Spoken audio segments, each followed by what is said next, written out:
اسلامی تاریخ 12 رجب المرجب دور فاروقی کے اہم کارنامے۔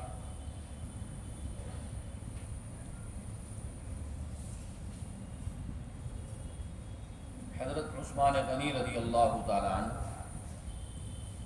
آپ کا نام عثمان، کنیت ابو عبداللہ اور والد کا نام عفان ہے۔ آپ رسول اللہ صلی اللہ علیہ وسلم کی پھوپھی ذات بہن کے بیٹے تھے اور حضور اکرم صلی اللہ علیہ وسلم سے 6 ماہ چھوٹے تھے۔ حضرت عثمان رضی اللہ تعالیٰ عنہ اسلام لانے والے چوتھے شخص ہیں۔ رسول اللہ صلی اللہ علیہ وسلم نے نبوت سے قبل اپنی بیٹی رقیہ کی شادی حضرت عثمان رضی اللہ تعالیٰ عنہ سے کر دی تھی۔ جب حضرت رقیہ رضی اللہ تعالیٰ عنہ کا انتقال ہو گیا تو حضور اکرم صلی اللہ علیہ وسلم نے اپنی دوسری بیٹی حضرت ام کلثوم رضی اللہ تعالیٰ عنہ کی شادی ان سے کر دی۔ اسی لیے حضرت عثمان رضی اللہ تعالیٰ عنہ کو ذو النورین کہا جاتا ہے۔ آپ نے حبشہ اور مدینہ دونوں کی ہجرت کی۔ جس طرح آپ صحابہ کرام میں بہت مالدار تھے، اسی طرح سب سے زیادہ سخی اور خدا کی راہ میں خرچ کرنے والے تھے۔ حضرت عمر رضی اللہ تعالیٰ عنہ کے انتقال کے بعد یکم محرم الحرام 24 ہجری کو صحابہ کرام نے آپس میں مشورہ کر کے حضرت عثمان غنی رضی اللہ تعالیٰ عنہ کو خلیفہ منتخب کر لیا۔ اس طرح آپ مسلمانوں کے تیسرے خلیفہ بنے۔ اللہ کی قدرت، اونچے اونچے پہاڑ کس نے بنائے؟ اللہ تعالیٰ نے زمین کو پانی پر بچھایا، پھر اس پر بڑے بڑے پہاڑ ایسی حکمت سے گاڑ دیے کہ اس کا جتنا حصہ زمین کے اوپر ہے اس سے کہیں زیادہ زمین کے نیچے ہے۔ ان پہاڑوں نے زمین کو ہلنے سے روکے رکھا۔ اگر یہ پہاڑ نہ ہوتے تو زمین پر اتنے زلزلے آتے کہ زمین کا سارا نظام درہم برہم ہو جاتا۔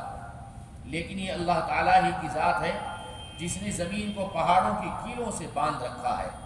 اللہ تعالیٰ نے قرآن کریم میں فرمایا ہے، کیا ہم نے زمین کو فرش اور پہاڑوں کو کیلے نہیں بنائے؟ یقیناً یہ سب ہماری ہی کاریگری ہے۔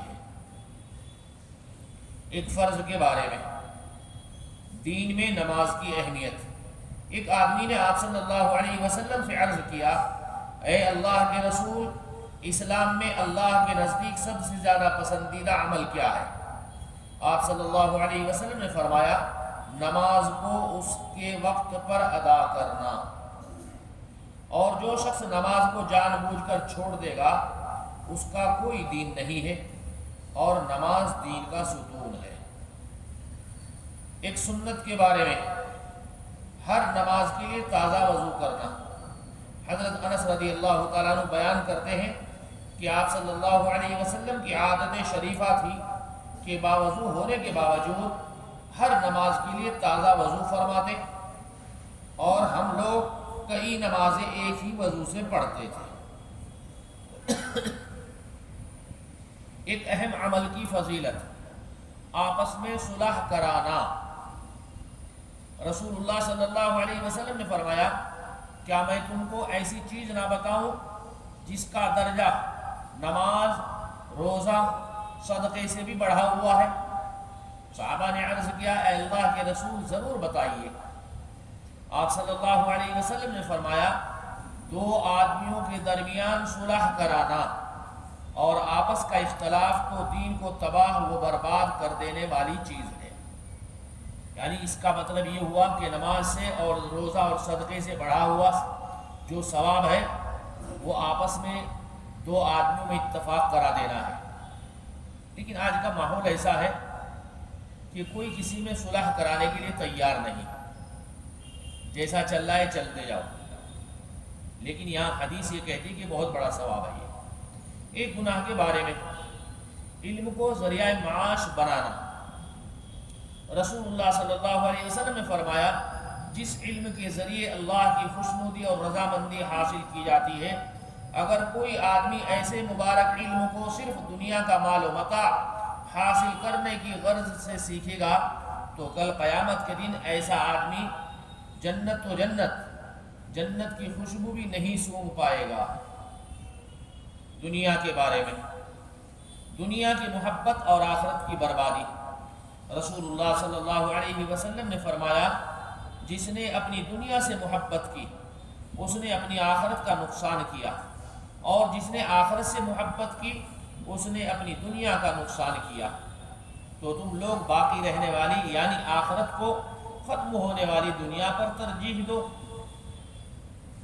آخرت کے بارے میں قیامت کا خطرناک منظر، قرآن کریم میں اللہ تعالیٰ فرماتے ہیں وہ دن قابل ذکر ہے جس دن سور پھونکا جائے گا تو زمین و آسمان میں جتنے فرشتے اور انسان وغیرہ ہیں سب گھبرا جائیں گے، مگر جس کو خدا چاہے وہ اس گھبراہٹ سے محفوظ رہے گا، اور اللہ تعالیٰ کے سامنے سب عاجز بن کر حاضر ہوں گے، اور تم پہاڑوں کو دیکھ کر یہ خیال کرتے ہو کہ یہ جمے رہیں گے، حالانکہ وہ قیامت کے دن بادلوں کی طرح اڑتے پھریں گے۔ طب نبوی سے علاج، دبلے پن کا علاج۔ حضرت عائشہ رضی اللہ تعالیٰ عنہ فرماتی ہیں کہ جب میری والدہ نے مجھے رسول اللہ صلی اللہ علیہ وسلم کے پاس رخصت کرنے کا ارادہ کیا تو میرے دبلے پن کا علاج کرنے لگی، مگر کوئی علاج کارگر نہ ہوا۔ پھر میں نے تر کھجوروں کے ساتھ ککڑی کھانا شروع کر دیا تو میں معتدل جسم والی ہو گئی، یعنی دبلا پن دور ہو گیا۔ آسان نسخہ ہے، اللہ عمل کی توفیق عطا فرمائے۔ سبحان اللہ بحمدہ، سبحانک اللہم وبحمدک، ونشہد ان لا الہ الا انت، نستغفرک ونتوب الیک۔ سبحان ربک رب العزة عما یصفون، وسلام علی المرسلین، والحمد للہ رب العالمین۔